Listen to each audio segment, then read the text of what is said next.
This is the Depth Mystic Community Podcast, episode 35.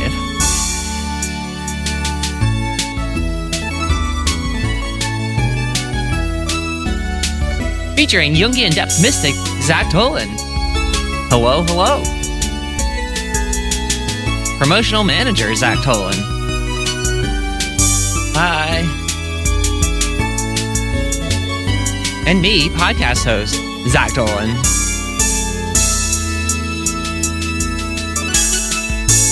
Now, this week, we're going to continue our discussion of monotheism, the book of Job, but specifically in this case,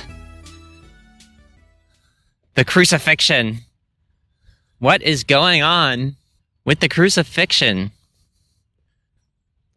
Where do you want to start, Jungian Depth Mystic Tollen? Well, it's just an interesting topic. I mean, people have thought about this for 2,000 years. I think it's okay if we talk about it for a few episodes. We could probably make a whole religion out of it if we wanted to. But it's this mystery, and I think it's just really important. It's the opposite of what you normally think of as the all-powerful God. It's the God turning himself into a vulnerable animal. And Carl Jung says that this is because God failed to meet the standard set by Job in terms of justice. And so careful preparations were made so that he could become a human being without it backfiring. Previously, he had done extreme things such as send the deluge, the flood, to wipe out all mankind because of the problems that were going on. But this time, he'd actually been defeated by the greatest man of the East, Job. Job was ethically superior to God. He wasn't superior in terms of might, but he was superior in terms of insight. And in order to answer that, God had to become a person in order to maintain the unity of the God archetype. And this, to my mind, is why Christianity is the most interesting of the monotheisms. Because it's sort of like going straight to the problem. And the cross is the symbol of an attempt, at least, to reconcile the issue. Concrete human life, as experienced by individual people, becomes the central focus of God's attention. Okay, what else do we have to say about it? Well, I guess we could say, because Christianity focuses on the individual soul, it goes inward. And it's like it opens the door to an examination of what the interior of human beings is like.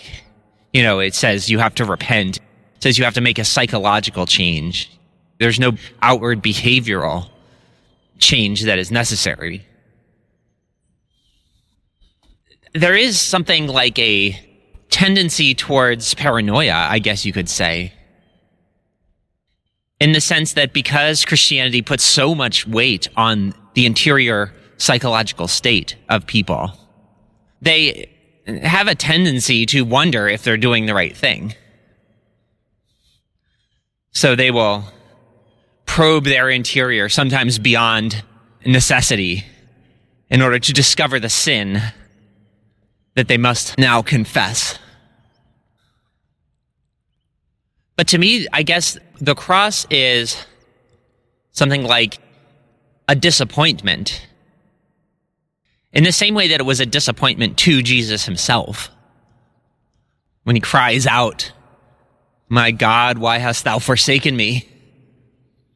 I mean, it's called Good Friday, and it's called the Good News. And so a kind of veneer of it not being so bad is put on the situation. But anyone who actually examines it can't avoid noticing that under any normal circumstances, this would be considered an awful tragedy. But it took such an awful tragedy, according to Jung, to heal the split that was illustrated in the book of Job. But what next? What do you do then? Now you have this moment that captivates the psyche, eventually, of millions of people. It becomes the new central truth of the Roman Empire and beyond. And it's kind of cool in the sense that it is an attempt to merge two opposite things. The one is this all-powerful God, and the other is the life of individual people, the life of regular human beings. It's like there needs to be a merging of these two things. Otherwise, we're not asking the serious questions. We're not getting to the most important questions. But it's also thought of as a kind of mystery that is not to be questioned. The church eventually adopted the crucifixion as a mystery that it just accepted as something you just have to pay attention to and experience the ritual of the Mass, even though you don't understand it. So it's unfortunate in my mind that they were something like willing to stop there in their investigation of what's going on. Maybe the Jungian position is that you can't be willing to stop at the idea of the mystery of the Mass. That you have to be willing to embody the questions at hand and to actively search for the answers, thus further assisting God in having a better understanding of what being human is like. This continues to be interesting to a certain extent, but is there anything specific this week that made you want to talk about the cross even more? I guess it's just that I often find myself adrift, alone, wondering what's going on, wondering why God has forsaken me. And you might think it would be society's responsibility to help its people feel like they fit in somewhere, to know what role they're supposed to play in society, so that we don't have to have existential crises, wondering what we're for, wondering what we're here for. And I guess a lot of Christians feel the communion of other people who have adopted Christianity, who believe in it. They form like a family of people who believe in what they see as this heroic act of God. They think that there is a tribe to be found amongst Christians. Now, a lot of Christians aren't focused too much on their tribe, but in general, the tradition is that you can find a church, you can belong to a church, that there's the possibility of tribal communion in pondering the works of God in the form of Jesus of Nazareth. And I don't feel that communion with Christians generally. I don't understand why they believe what they believe, really. And so I feel like I don't know what I'm doing. I'm lost. I don't understand most Christians' faith in their God. It's not particularly good news. I don't think of getting crucified and then resurrected as a fantastic thing to celebrate. But there's something in the symbol and the passionate belief in that symbol by so many people that I still find necessary. And what would that be? I think about the cross all the time as a kind of like compensation for my insufficiencies. Like, I often don't know what I'm doing or how to behave. And I take the popularity of Christianity, the fact that it became a world religion with an amazing heritage, as a sign that somebody somewhere recognized the significance of this feeling I often have, which is that I'm doing my best, but it's not quite enough. You know, Jesus on the cross, he says, "My God, why hast thou forsaken me?" He did his best, but at least in that moment, it wasn't good enough. And people take that seriously. The fact that a bunch of people take that seriously is a kind of compensation, I guess, for the desolation that I often feel in the world. Christianity focuses on the interior state of people. Are you in a state of sin? Have you accepted Jesus as your Lord and Savior? Do you believe? These questions have to do with what's going on inside you. And as a rule, our culture does not treat people with a lot of respect for what is going on inside of them. And I take the cross as a kind of compensation. Wait, hold on. What do you mean our culture doesn't treat people with a lot of respect for what's going on inside them? Well, I think the natural human animal is filled with feelings that have to be suppressed in our society in particular. We could say it's true of civilization in general, that in order for people to get along, they have to suppress themselves. But there's something about the Christian West where we have to do like an extra amount of that. It's like we've built technology and we have logic and we have lawsuits. There's something just very oppressive about our world. And for me, the cross is our civilization's way of saying, yeah, we don't know what the fuck we're doing. We feel like we're onto something, but we don't know what it is. And Jesus was the best person ever. And look what happened to him. So that's our way of saying, yeah, even if you were the best person ever, you would still get crucified. It's a confession by Christian civilization of its lack of knowledge as to what it's actually supposed to be doing and how that can be reconciled with how people ought to be rewarded for good behavior. Like, we don't know how to acknowledge people who are doing great. There's not a sufficiently satisfying reward, even for people who do it well. And so I'm often in situations where I don't know what to do. And I don't think there is an obvious thing to do. There's no rule book for many situations. And yet you have to get through them somehow. And sometimes I think of the cross and I think our whole civilization has confessed that even if you were doing it perfectly, you would get crucified. Which means, as a civilization, we don't know what to do.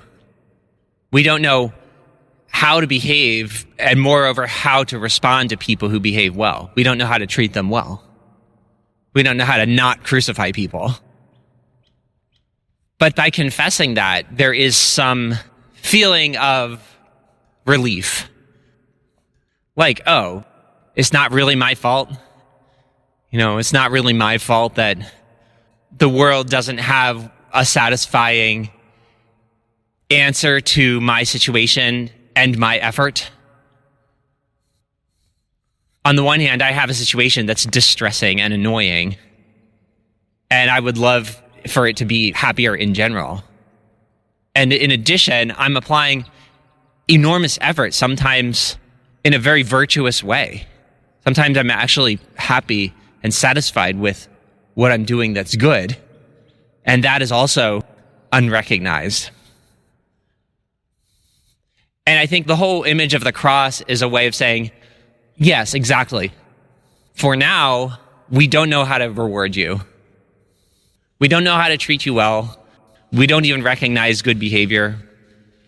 And we don't have an answer as to how you can feel good about yourself based on your situation. So for me, it's society's failure. It's the failure of our world to produce situations that allow us to feel good about ourselves, or that have the external correspondence of just reward for what feels internally like you're doing things well. Yeah, well, that is really something, because that may or may not be what Christians themselves think about the cross. They tend to focus on how great God is and how awful human beings are. They tend to put all good onto God and all bad onto humans. And that, I guess, from your perspective, that is kind of a distortion of what they might otherwise be getting at. But if we put that aside, I don't know if Christians would agree that that is the core essence of what they believe and why they think about the cross so much. In other words, you're saying the cross is like an apology by civilization to you for not treating you well. Yeah, that is kind of why I find myself thinking about the cross so often. And I often am not at all sure of myself. So I do feel that state of sin that they always talk about. But the cross to me is like an apology for the world not helping me. Like, if there was people who cared about the situation and were here helping me, then I wouldn't need to worry. It's the absence of people who are here to help that makes me understand the image of the cross. So, if society is failing you and us so badly with respect to knowing how to treat each other, what do you make of our civilization in general? Because that would appear to just be a bad thing. And the way you talk about it, the image of the cross is kind of like a Band-Aid over that problem. It's like an apology, but it's not actually a solution. But the thing is, our civilization is still apparently good, right? I mean, we still have some amazing things. We still brought forth things that no other civilization brought forth. You're right. I hesitate to pass a value judgment on the fact that our civilization offers up the cross as a kind of apology to people for not treating them well. I don't want to make that seem as if our civilization as a whole is bad. And that leads us to wonder, what did we get in exchange for a situation where we're not treating each other very well? I mean, certainly we got massive technology. But I think Western Europe, the European tradition, has all sorts of other things: logic, philosophy, incredible literature. Our civilization is so rich with offerings that it's impossible to ignore the idea that maybe it's worth it. Maybe what we lose in arriving in a state where we require the cross as a kind of apology for how badly we're treating each other, maybe what we gain is somehow worth it. I don't know for sure.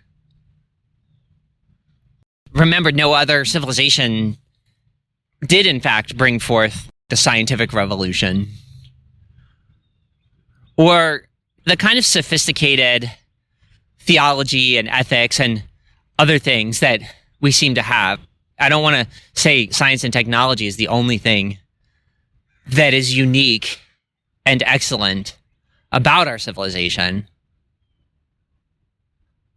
But if that was the price we paid for needing Christianity, the cross of Christianity, as a kind of desperate measure to try to just offer up something as a compensation for how dumb everything is, that it might have been worth it.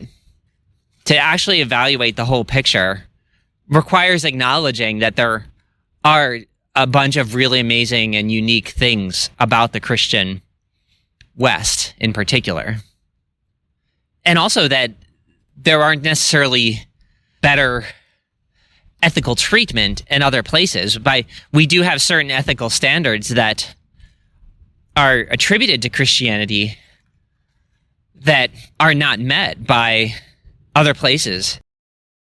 You know, like we have orphanages or nuns, or I don't know. There's a whole thing in Christianity where you're supposed to be really nice to poor people and everything.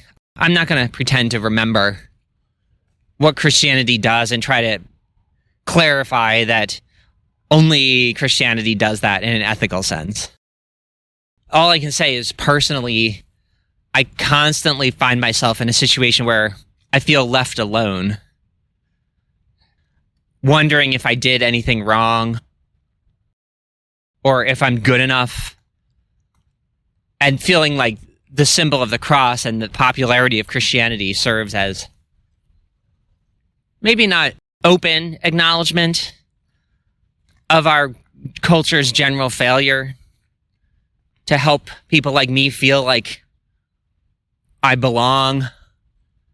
But nonetheless, the fact that that became the central focus of our civilization for a long time is proof somehow that people understood that there's a problem here. There's a problem, a huge disparity between how people are behaving and how they are rewarded.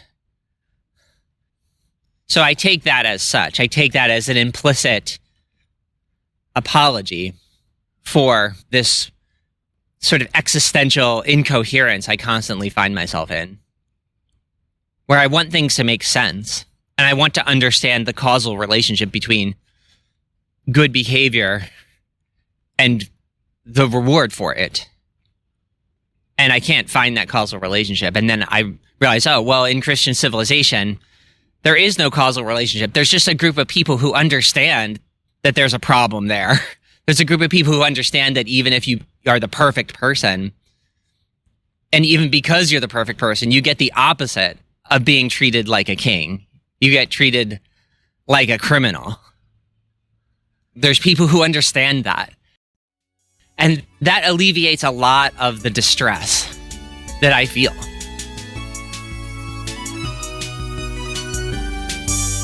And that's going to do it for episode 35. Leave a comment in one of the discussion groups, and we'll see you next week.